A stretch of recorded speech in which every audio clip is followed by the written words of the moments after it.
One of the indications that I got was I was asked whether I have a husband. So I immediately knew that there was something that relating to my husband that they suddenly are interested. The other question that I got was, what do I do exactly? But every time I wouldn't answer, I would tell them that when you abducted me, what information did you have about me? And they really didn't like the word abduct. So they kept telling me, we did not abduct you. And I said, what you're doing is abduction.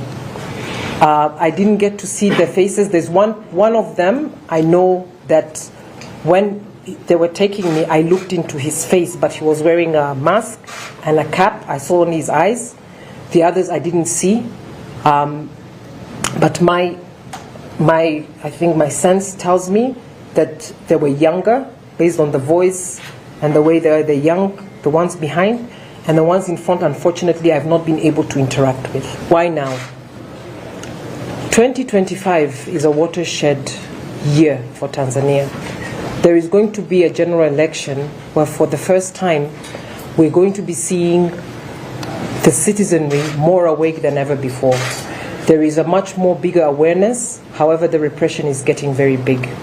We have seen that the abductions have gone up since I would say 2 years now, but more in the past year. There's been a lot of abductions as well. Most of them have been politically targeted. I cannot say, but based on the fact that I texted my husband, I think it was before 3, that I'm about to leave. I think the abduction had happened around 3 to 3:30. When they released me, it was dusk. Do you know the dusk which very quickly becomes night? So it was like when I came out, I started panicking. I said, is it my eyes? Like, because it was so tight for long. I said, is it that I can't see? And then I realized after a while that it's dusk. And I didn't walk for long when it became pitch dark. And of course there were no lights, so I was walking just based on the vehicles. You know, it's very unfortunate when now we're having foreigners being abducted in our country. Kenya used to be a safe haven for dissidents of other countries, and now it kind of looks like they are having a free, or they're being allowed to just come in and swoop in and take people from our country. Kizza Besigye is currently undergoing a court-martial in Uganda. Kizza was tricked into going into a meeting in Kenya. He had come for a meeting that was supposed to be, a conference of some sort, and a presser by Martha Karua. But before going there, he was called into a meeting in a house. I think it was some of his friends, and he was abducted and found himself in Uganda. Maria, at the same time, we don't know. Probably she was headed to TZ. So this used to be a haven for dissidents, and it's now becoming a troubled water. Now, High Court Judge Chacha Mwita has issued a stern warning to Inspector General Police Douglas Kanja and Director of Criminal Investigations Mohammed Amin over the ongoing cases of 4 men who went missing in Mlolongo, Machakos County in December 2024. The judge made it clear that he would not hesitate to impose sanctions if the state officers continue to disregard constitutional rights and court orders. This comes after Kanja and Amin were ordered last week to immediately and unconditionally release 3 of the men arrested on the 16th and 17th of December. And as Martin Masharia now reports, Judge Chacha Mwita has given the police boss Douglas Kanja and DCI boss Mohammed Amin a final opportunity to release the missing men or produce their bodies before court on the 17th of January. Despite being given a 1-week extension, Inspector General of Police Douglas Kanja was a no-show again, defying a court order requiring him to appear personally before the High Court to account for missing individuals and explain the mysterious disappearances of young men. In a scathing rebuke, High Court Judge Chacha Mwita has warned top law enforcement officials, Inspector General of Police Douglas Kanja and Director of Criminal Investigation Mohammed Amin, that they will face severe sanctions unless they comply with a court order to disclose the whereabouts of 4 men who vanished in Mlolongo, Machakos County in December 2024. And court over such an issue is a serious breach of the court orders which calls for sanctions, and the court will respond to the cry of the petitioners where appropriate. This follows a tense standoff in court today when the IG and DCI failed to appear despite being ordered to present Justus Mutumwa, Martin Mwau, and Karani Mwema, 3 of the men arrested on December 16th and 17th of 2024, or else produce their bodies. But before doing so, I'll give the two an opportunity that the Inspector General of Police and the Director of Criminal Investigations an opportunity to release the petitioners, that is the first, second, and fourth petitioners, Justus Mutumwa, Martin Mwau, and Karani Mwema immediately, or bring their bodies before this court immediately and unconditionally. Only the Director of Public Prosecution attended the hearing, raising concerns about the absence of the Attorney General and key other parties. The judge was unequivocal in his condemnation, stressing that the failure to uphold constitutional rights had far-reaching consequences. The Inspector General of Police and the Director of Criminal Investigations who also personally attended court on that day without fail. In an alternative measure, Judge Mwita had previously instructed the IG and DCI to produce the missing individuals alive or deceased by January 13th, a deadline that has now passed without action. This latest development follows a similar pattern of non-compliance that has left families and the public demanding answers. High Court Judge Chacha Mwita gave Kanja and Amin a final chance to release the missing men or bring their bodies to court by January 17th or face further consequences. I'm re-emphasizing the orders I issued earlier.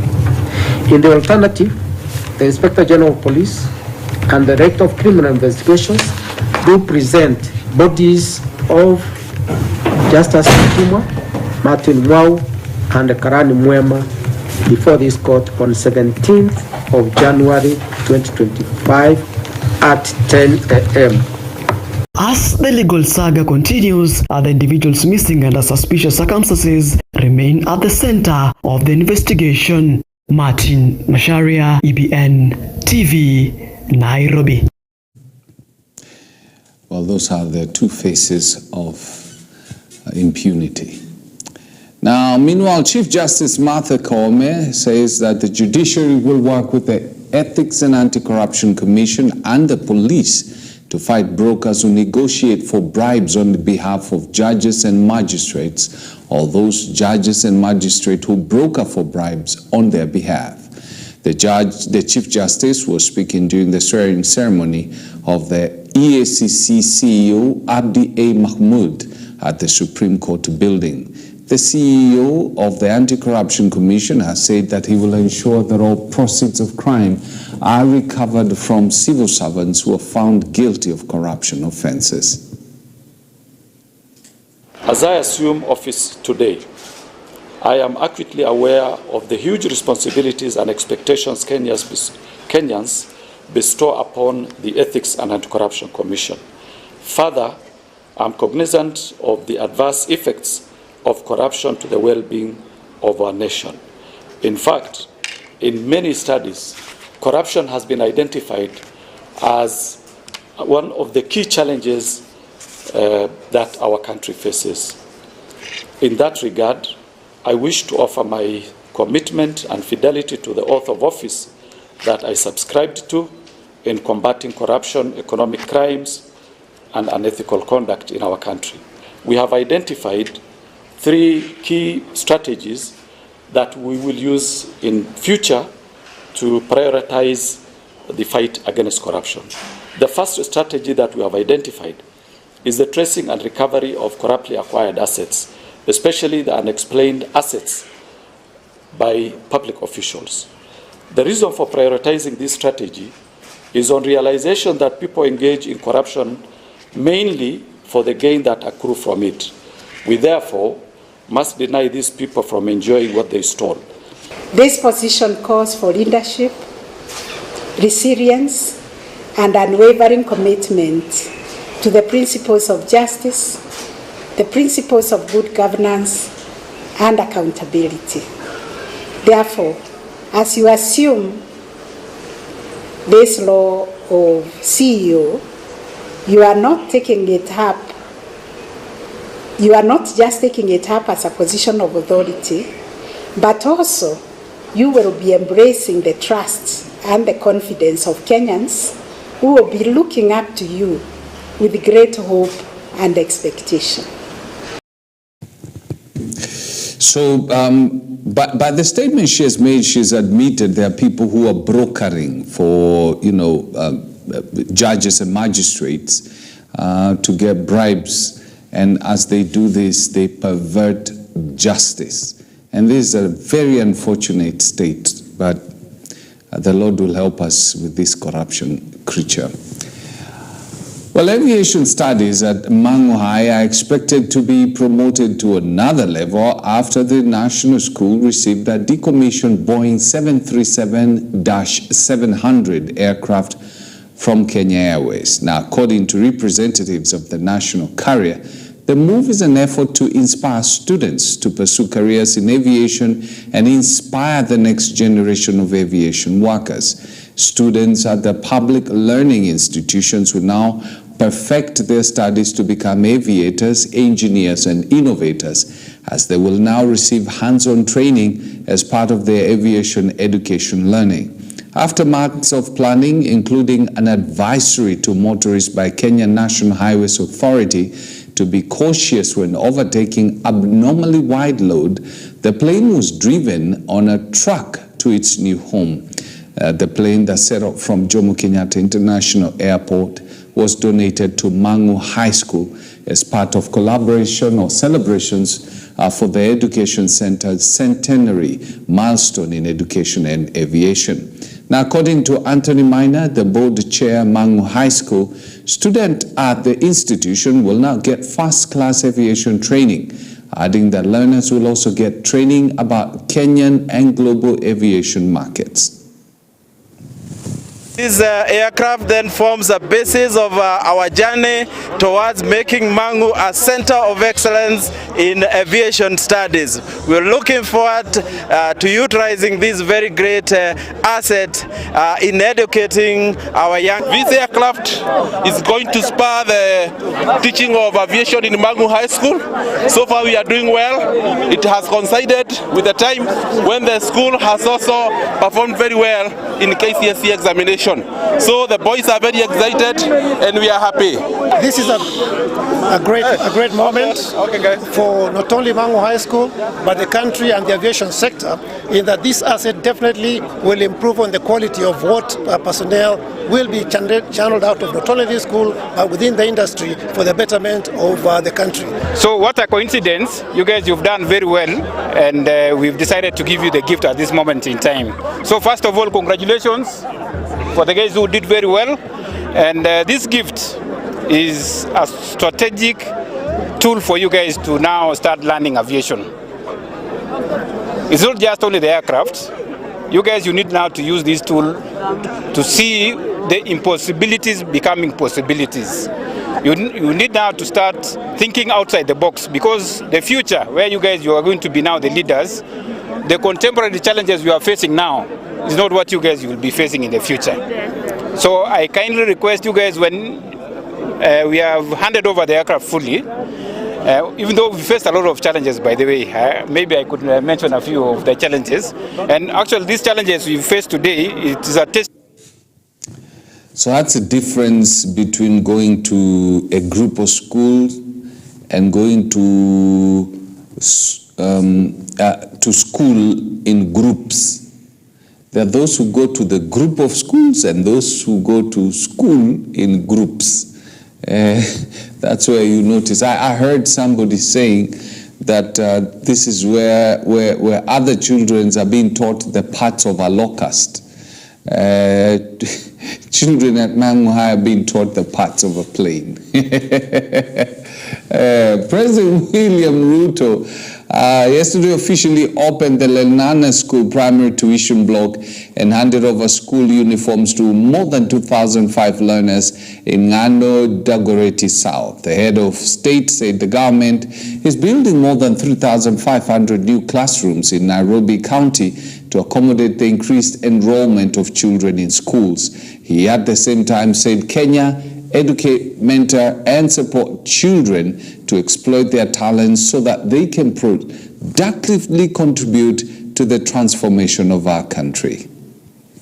Sisi tunataka hawa watoto wetu tuwafundishe vizuri. Nyinyi kama wazazi, tafadhali nawauliza, na nasema hivyo mimi mwenyewe nikiwa mzazi, tuchunge watoto wetu wasiharibiwe na bad character, bad mentorship, watu ambao kuna wengine wanachochea hawa watoto wetu, ati wanachochea hawa watoto ati endesheni matusi. Wewe ni mzazi wa aina gani? Wewe ni kiongozi mwenye akili aina gani? Ati unachochea watoto wetu waendeshe matusi, waendeshe mambo mabaya, waendeshe tabia mbaya. Mimi nawauliza kama wazazi, let us look after our children. Waswahili wanasema asiyefunzwa na mama yake atakuja kufunzwa na hawa wanasiasa wa tabia mbaya wa kusema watoto wetu watukanane. So mimi nataka niwaambie, let us not go the right direction. Tunamshukuru Mheshimiwa Rais, maana si ndio rais, si anafanya kazi. Sasa tuache Mheshimiwa Rais akanyage kazi. 2027 wewe utatoa scorecard kadi yako bwana. Na mheshimu Mheshimiwa Rais. Na nilisema jana, sisi tunapenda Kenya, linda Kenya yako. Sasa naona huko kwa mtandao mnasema alisema tuhame. Wale wanasema hivyo kumbe ndio wanaharibu hii Kenya. Nilisema kama unajua una boma ingine kwingine, kaa hapa, wacha matusi, usitusi president, heshimu Mheshimiwa Rais. Tuko pamoja hapo. Na sisi tunakanyaga baba akienda AUC. Asanteni.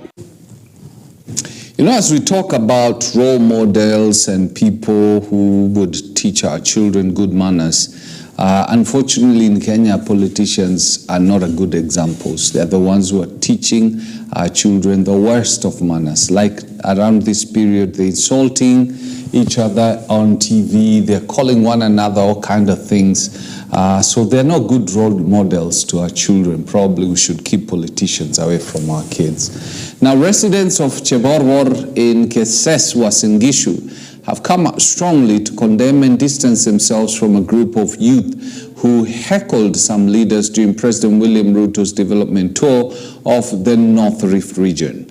The elders termed the acts as unfortunate and uncalled for by leaders who attempt to outshine each other in the presence of the president while in his own political backyard. Speaking in Cheborwor, in Tarakwa, where the president held a rally on Friday last week, after launching several projects in the area, the residents led by Stanley Biwot Tololo, Paul Turgat Tabora, and Margaret Kurgat condemned leaders from the region who sponsored the acts of lawlessness and intolerance. Kuna vijana walipiga mayowe na sisi tukiwa wakaji wa hapa hatukukubali, tulikataa. Hatutaki mambo ya kutungana viongozi. Na sisi vijana wetu wa Cheborwor Farm ni vijana ambao wako na nidhamu, ni vijana wangwana, au wengine ambao walikuja ni waliokodiwa, na hiyo tunakataa. Na sisi pia tunasema kwamba viongozi, tunataka viongozi waongee kwa sauti moja na wafanye kazi pamoja na wapendane. Kuna watu waliaibisha gavana wetu, aliaibisha viongozi wetu, na kukua hii watoto wetu ya Cheborwor. Ni kama wageni wametoka mbali, wamekuja na maneno yao mabaya kuharibu area yetu ya Cheborwor. Na hiyo tulikataa kama wamama. Hii watoto wetu ni watoto wenye wako na heshima. Vile tunachagua viongozi tunaenda pamoja. Ofisi tulishangaa kama hii kitu ilikuwa imepangwa, wakuje waharibu mpango ama waharibu hotuba ya governor mbele ya president. Juu kama wangekuwa na kitu ya kuambia, kama wangekuwa hawa vijana wetu, wangeambia governor kitu yenye walikuwa wanataka kuambia kwa mkutano ya governor peke yake. Pesa kama litembea pande huu yote, hiyo pesa imetoka pale. Na wewe Mr. President, chunguza kwa watu yako ya intelligence hapo ndani. Ndio utapata hiyo maneno. Kwa maana sisi hatuna maneno. Si wakaji wa Jeboror walikuwa tumepanga maneno mazuri. Na hataki maneno kabisa. You know, when I first heard of Cheborbor, I remembered there was is Cheborbor the same as Chebarbar? Because you remember that cartoon of that guy who used to run, said, I go through Chebarbar. I don't know, is Chebarbar the same as Cheborbor? Maybe it's a pronunciation. Maybe Alice Mwangi, who comes from Cheborbor, Chebarbar constituency, can tell us more. Alice, you'll tell us and educate us on that. Now, calls have been made to have families of 3 people who died in a light aircraft accident at Kwachocha area near Malindi International Airport in Kilifi County compensated. 3 people, including 2 motorcycle riders and a pillion passengers from Gandawad, on their way to Malindi town when the ill-fated Cessna 174 plane crashed on them. 3 occupants of the plane survived with minor injuries. Wanje challenged the Kenya Civil Aviation to initiate compensation plans for the families of the deceased. Tasijui sahi niseme nini, na kama kuna uwezo wa serikali kunisaidia, pengine watoto ni wadogo, na mwingine hata mwaka ujao ni ajoin shule pia, na huyu mwingine pia yuko grade 2 na anafanya vizuri kwa masomo yake. Sielewi, nimechanganyikiwa, na hata watu wakizika hapo wataondoka na nitaachwa peke yangu, sina kazi. Nilikuwa nimemtegemea yeye, ni huu mwaka ndo anifungulie biashara, kwa sababu alisema nilikuwa kitambo naona kazi na sitaki ukajiri sijui wapi, nataka kufungulia biashara kwa sababu sitaki uwe ile housewife, kuna leo na kesho unaweza ondoka wakati wote, wewe unajua kutafuta na kujitafutia na kutengeneza watoto wako. Nikasema ni sawa, kumbe ilikuwa ni kama anaongea tu peke yake. Yeye aligongwa hapa kwanza, hii kifua hiki akapasuka, ile damu kaingia ndani, ndio alipoanguka huko za kuondoka tena. Hiyo ndege hivyo hivyo ilimgonga kwa ubavu, hii mifupa ya ubavu kaingia ndani, ikadunga moyo na mapafu. Hapo mtu alikuwa hawezi kuishi. Kwa hivyo wale wenye kuchanga sana, kama mnataka kuchanga, tafadhali mje mnione vijana, kwa sababu mimi nikipata unaweka picha huko, umeweka mziki wako huko stage ya Maembe, nitapigia polisi unaswe, kwa sababu sitaki kuharibiwa sifa. Ile familia ya marehemu, sio Felix peke yake, wote waliohusika katika. You know, that should not even I think the KCAA should have already initiated plans to compensate the 3, because it is the plane that landed on them, crashed into them. These guys were just doing what they're supposed to do on a motorbike on a road. Unfortunately, it's an accident, and this kind of things happen. Now, students from underprivileged families from the slums of Bangladesh are some of the students who performed well in the national KCSE exam. The Member of Parliament for Jomvu, Badi Twalib, has brought together the students from disadvantaged families to celebrate the excellent results of the national KCSE exams. Speaking to journalists yesterday, the Member of Parliament said he will stand with the students in the process of continuing in their studies on to universities. On his part, the County Executive for Education emphasized that last year's results have shown that public schools in Mombasa can actually do well. Mtoto hufanya vizuri, na tumeona katika general public wazazi wakacelebrate matokeo ya hao watoto kwa kufanya vizuri, wakawanunulia mazawadi, wakaweza kuwapeleka mahali kukubwa. Hawa watoto tuliwachukua form 1 wakiwa wengine hawana wazazi, wengine wakiwa hawana uwezo, leo wameweza kumaliza. Nimesema kama mzazi ambaye niliweza kuwabeba miaka 4, na mimi niwaite hapa ili tu celebrate na wao wajifeel kama vile watoto wengine ambao wanakuwa celebrated na wazazi wao. Nataka kuchukua nafasi hii kusema kuwa tumeweza kuwasaidia katika chuo kikuu, katika shule ya upili, na hivi sasa wanavyokwenda katika chuo kikuu hatutawaacha mkono maadamu bado tuko katika maongozi ya kuweza kuongoza watu wetu. Tutasimama na wao ili kuona mpaka ndoto yao imeweza kutimia. Scholarship ambao kwamba ametoa mheshimiwa, tunaona matunda yake. Wanafunzi ambao kwamba wamepata A's ambazo kwamba hawasomi katika shule za Mombasa, lakini shule zetu zile za primary wanafunzi wanatoka wanaenda kusoma shule zingine. Tunatarajia kwamba one day Mombasa County ikishirikiana na ofisi za MP wetu tutakuwa na standard ya shule zetu. Hao wanafunzi wakipita hawataenda kusoma nje ya Mombasa, watasoma katika shule zetu za Mombasa, na itakuwa Mombasa County pia inaongoza mstari wa mbele. Right, wacha tuangalie magazeti. Well, let's take that short break and we'll come back with these newspapers.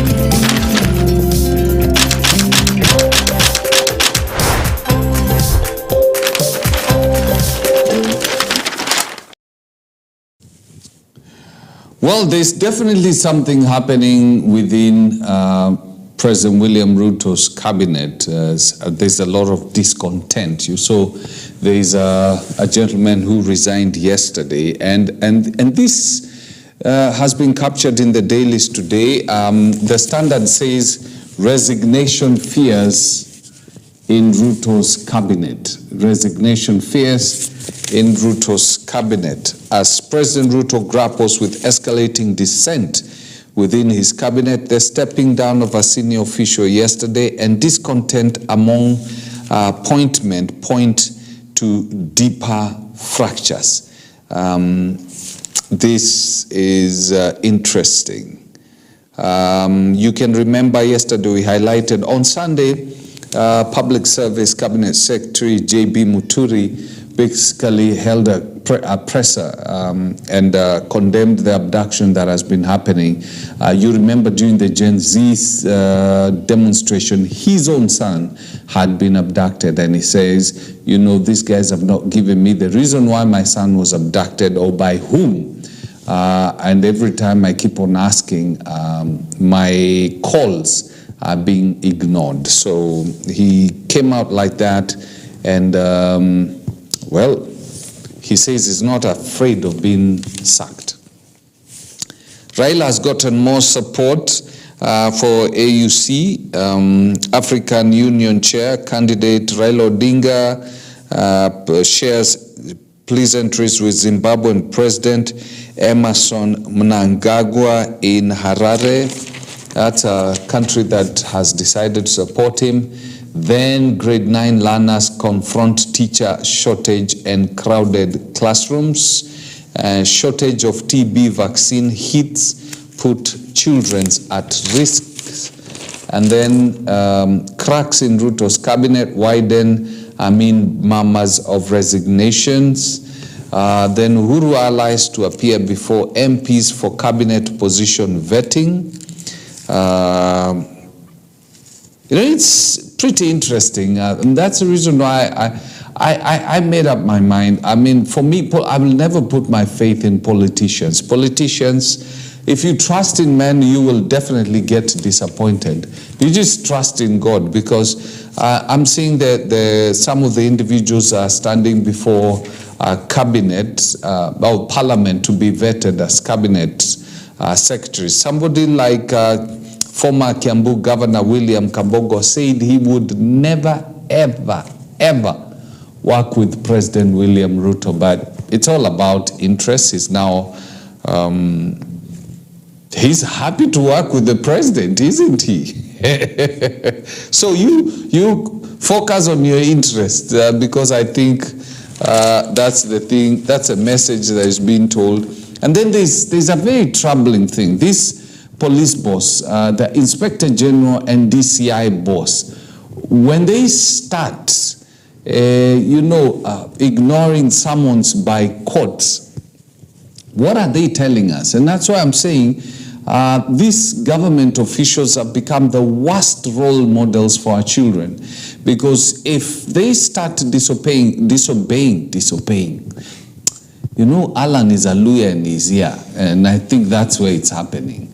When these guys start disobeying court orders, then what happens is, what will stop other people from disobeying the same? I mean, you send your officers to come and arrest me, and you did the same thing I'm doing? The back page, no place to hide for Arteta as trophy drought set to continue. Poor guy. Gunners has last won a trophy 5 years ago and now trail Liverpool in the EPL race. Drums of war, doom, doom, doom. That's basically the headlines in the Daily Nation. And you have pictures of some of the guys with the worst tongues. And it says Ruto's attack dogs. President William Ruto's close allies have in recent days made strongly worded statements vying to secure him a second term in office in 2027 by whatever means possible, echoing past reckless declaration by politicians that have plunged the country into post-election turmoil. And then you have the pictures of the individuals with the poisonous tongues. You have Dadaab MP Farah Maalim, very unfortunate. Then you have Kapsaret MP Oscar Sudi, who is the face of dirty tongues. And then you have Cabinet Secretary for Mining and Blue Economy, Hassan Joho. He's now one of the strong defenders of President William Ruto. Remember some of the statements they made in the past. Then we have Tiati MP William Kamket. Kamket is no stranger to this either. Learning paralyzed at Moi University as staff down tools. Then we have Rasnawara, a warrior of truth, hangs up her sword. Then we have marital quarrels can't prove murder at home. Judge rules. Say what? Justice Stephen Gethenji, during a past court session, he acquitted boda rider Hamisi Chengo in the murder case of his wife Joyce Kadzo Kadenge. Then Donald Trump taps Dusit terror attack hero as part of his security team. Okay. Drums of war concern as Ruto allies talk recklessly. Muturi says, I don't fear being sacked. This is JB Muturi, who said, well, he really doesn't care. When you see somebody coming out and saying, you guys abducted my son and I want answers, and he's saying this in public and he's a member of the cabinet, it just tells you he's gotten to that place where he really doesn't care whether he retains his job or not. And then you have Sarungi, who's giving the 4-hour deal at the hands of abductors in Nairobi. Then you got the back page, Moi University staff strike again, cite breach of deal. Big test for Ruto as new budget starts. President has to balance between fiscal sustainability and possible public outrage. It's a tough war. It's a tough balancing act. Then the inner page, how judge stood up to family over corruption. Uhuru men face MPs in vetting for cabinet position. Nigerian to be deported for immigration offense. Big test for Ruto. This is a good read. And why retirees at the University of Nairobi could walk home empty-handed. Auditor General said contributions owed date back to November 2016. Then Chebet I's title, World Women's 10,000 meter record holder targets more accolades in Portugal. Now, this University of Nairobi thing, the contributions have not been submitted since 2016. Now, these are people's, these are people's money. Where is that money going to? You know, I think that at times you look back and you remember people like Jerry Rawlings, and you wish that something like that can happen, in the sense that, you know, people who are caught stealing public funds were actually put in front of the guns and shot, because some of this is what you can call economic sabotage and lives of people. Like the other guys who stole, members of parliament actually, not the other guys, members of parliament who stole money that is meant for bursary. And you question, you're stealing bursary funds to go buy vehicles, entertain your families and stuff, while other people's children are not going to school because you stole that money. You know, there are things people bring upon themselves, and they start wondering what's happening, because the Lord defends the poor and the widows and orphans. So some of these things, you deduct the money from lecturers, but you don't submit. And then now they are now retiring, and now they cannot access their money. Where do you expect this guy to go and get funds from? Anyway, I keep on saying this. Men can do whatever they want to do, and it may seem as though they are getting away with it, but they won't. They won't. And do not envy them, because something will happen. God is not asleep. The cries of the many women, the many orphans, and the many people who are going through situations in our country today because of some of the actions that have been taken by some of these leaders and corrupt individuals, I've gotten to his ear, and something will happen. Well, we've got to bring down the curtains on the show. You think about it. Is there something you can do? I think there is. We can pray for this country so that we can see some changes. Right? Take care.